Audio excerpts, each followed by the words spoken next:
Welcome back to Crisis Radio. Webster Tarpley here in Washington, D.C. Now, the second part, we've just heard Bill Berg and the legal front. The other question of how to dump Obama is the primary challenge, right? We know that the successful, even a robust primary challenge that falls short, even a Eugene McCarthy or Teddy Kennedy or Pat Buchanan, can be critical in weakening an incumbent to the point where somebody else wins. And I'm afraid the desperation is such that we have to consider that, right? I point you to Glenn Ford's Black Agenda report where he says, the Republicans intend greater evil, but Obama is the one who actually realizes the greatest evil. So, new on this front now. In the past week, we've got Cornel West and Ralph Nader saying that they want to make sure that there's some kind of primary opposition to Obama, not to unseat him, but only to debate him, to force him to clarify his situation.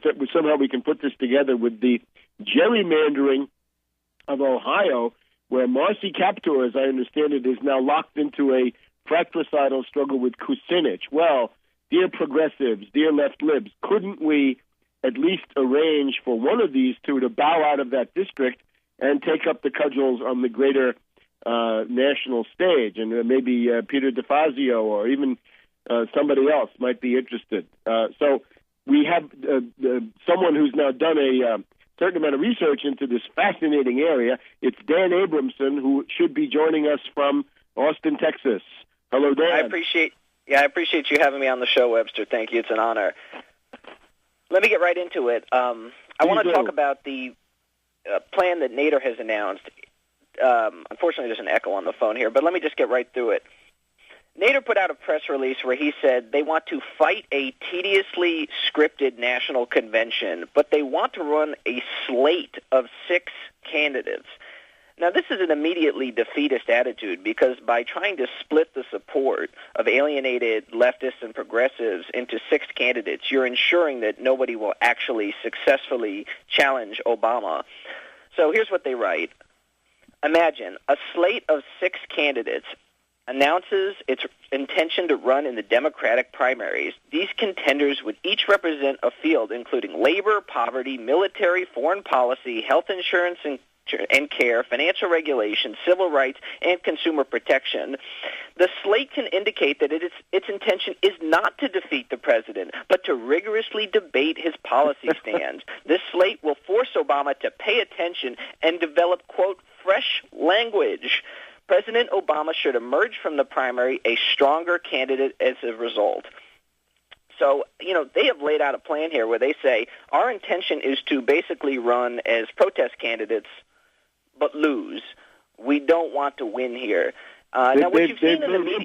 They've built the impotence into the program, right? They're fighting with both hands behind their back.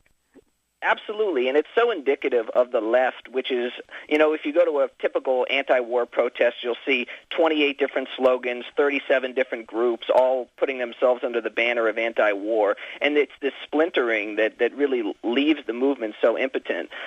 But what you've seen in the press now is increasing discussion of a primary challenger to Obama. If they could do something about the echo on my phone, it's killing me. Newt Gingrich, Sarah Palin, Bernie Sanders, and even Dick Cheney have been talking about a primary challenge. I just want to read through some of the polls that indicate this is incredibly possible. A Gallup poll from this week.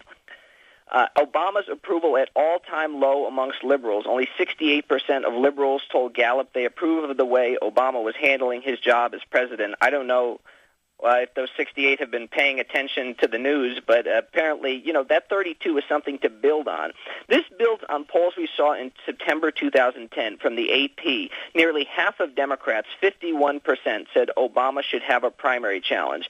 In November 2010, a McClatchy poll said 45% of registered Democrats supported a primary challenge. According to McClatchy, Marist poll released on Tuesday, Obama's approval rating is at 39%.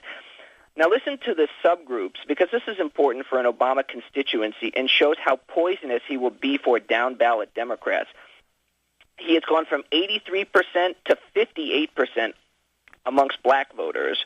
Amongst Hispanic voters, he's dipped from 60% to 48%. 88% of the country believes the country's heading in the wrong direction. He has bad numbers amongst white independents, union voters, young voters, gay voters, Jewish voters, and beyond. I could go and read you 100 different polls like this. The key poll that came out it said that Hillary Clinton would have been a better president. 2/3 of Democrats said that. And she emerged as the most popular politician in the country right now. So this is all happening in the background. Yeah, and so what you've seen is the rumors of a primary hitting places like Politico and The Hill, which are sort of these insider newspapers in Washington. And I know we're a little short on time here, so let me say, Peter DeFazio came out and said Obama should face a primary challenge. And you see the Progressive Caucus fighting back against this, Raul Grijalva and Keith Ellison saying, we should just stick with Obama. But I want to tell people, Obama, if you look at the historical parallels here, is rapidly turning into Jimmy Carter, where it's not just that he'll lose, but he will take everyone down with him. And there was an article in Politico that said, buffeted by sinking approval ratings in a recently sub-40 polling, Democrats privately expressed worry that running on a ticket with Obama at the top won't work. Quote, it didn't have to be this way, said a House Democrat. Obama's presidency has fizzled. It's going to be every person for himself in 2012. There won't be any coattails, and any effect he has on the ballot will hurt us. So here's what I want to talk to people about. It's not about having Ralph Nader run as a protest candidate, and I think that's what this really is. I think that what he's organizing is sort of a stalking horse for his own candidacy. The filing deadline in New Hampshire is November 1st of this year. If we want to get a candidate in there to challenge Obama and to win, not to be a protest candidate, but to open the floodgates here, even if that candidate doesn't win, perhaps they open the door for a stronger, better financed candidate on the order of the way Eugene McCarthy challenged the very weak LBJ and opened the door for Robert Kennedy. There are historical parallels here, and what we have to do is find candidates who can do this. I called Ralph Nader's office and spoke with his chief assistant who's helping to organize this. They haven't even considered candidates yet. They don't have anybody. They're kind of putting out a call and saying, does anybody want to run? Well, I have the answer here. Peter DeFazio and Marcy Kaptur would make excellent candidates. Marcy Kaptur is facing a primary challenge from Dennis Kucinich, and that's going to be on May 5th of 2012. Rather than having intra-party fratricide, I think what we ought to do is call Marcy Kaptur and tell her, you run for president. I think we need to call Peter DeFazio and say, you run for president. And here's why.